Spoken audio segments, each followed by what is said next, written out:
அன்பார்ந்த மீனராசி நேயர்களே, இந்த காலகட்டம் உங்களுக்கு எப்படி இருக்குன்னு பார்க்கலாம்.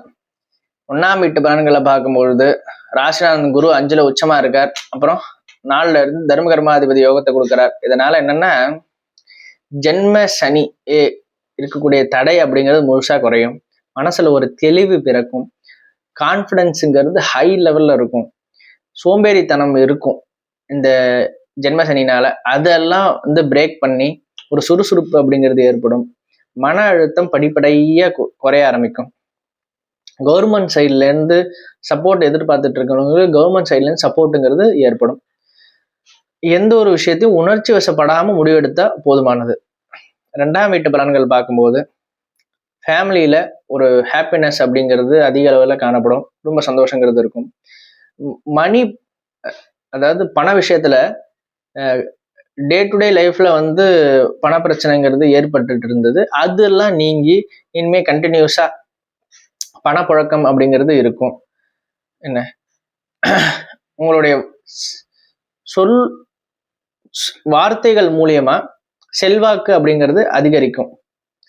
என்ன 3ஆம் வீட்டு பலன்கள் பார்க்கும்போது பெரிய நெட்வொர்க்கிங் பீப்புளோட ஒரு கான்டாக்ட் கிடைக்கும். அது சரியா பயன்படுத்திக்கங்க. பயணங்கள் மூலியமா லாபம் அப்படிங்கிறது காத்துட்டு இருக்கு. ஃப்ரெண்ட் சர்க்கிள் மூலியமா ஒரு ஆதாயம் அப்படிங்கிறது ஒன்று இருக்கு. 4ஆம் வீட்டு பலன்கள் பார்க்கும்போது என்ன புதிய வாகனம் வாங்குறதுக்கு உண்டான வாய்ப்புகள் இருக்கு.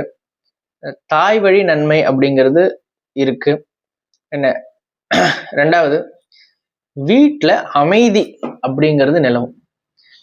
எப்போதும் ஏதாவது ஒரு பிரச்சனை, ஒருத்தருக்கு பிரச்சனை முடிஞ்சா இன்னொருத்தருக்கு பிரச்சனை, ஒருத்தருக்கு பிரச்சனை முடிஞ்சா இன்னொருத்தருக்கு பிரச்சனை அப்படின்னு வீட்டில் இருக்கிற இடத்துல வீட்டில் எல்லாரும் ஒரு அமைதியான ஒரு சூழ்நிலையில எல்லாமே சுமூகமா போகக்கூடிய காலகட்டமா இந்த காலகட்டம் இருக்கும். 5ஆம் வீட்டு பலன்கள் பார்க்கும்போது சில்ட்ரன் அப்ராட் போறதுக்கு உண்டான வாய்ப்புகள் இருக்கு. அதுக்காக வெயிட் பண்ணிட்டு இருக்கிறவங்களுக்கு இந்த காலகட்டம் சரியான காலகட்டமா இருக்கும். அது நல்லபடியா அமையும். அது மட்டும் இல்லாம குரு 5ஆம் இடத்துல உச்சமா இருக்கிறதுனால ஃபர்ஸ்ட் ஹாஃப்ல குழந்தை பாக்கியத்துக்காக ட்ரை பண்ணிட்டு இருக்கிறவங்க ஃபர்ஸ்ட் ஹாஃப் ட்ரை பண்ணுங்க, நல்ல ஒரு ரிசல்ட்டை கொடுக்கும். 6ஆம் வீட்டு பலன்கள்னு பார்க்கும்போது நீங்க கடைபிடிக்க வேண்டிய அந்த ஒரு விஷயம், தி ஒன்லி திங், நம்ம சேனலுடைய மெயின் விஷயம், அது தெரிஞ்சுக்கணும்னு நினச்சிங்கன்னா கீழே லிங்க் இருக்குது, கிளிக் பண்ணி ஃபுல் வீடியோவை பாருங்கள்.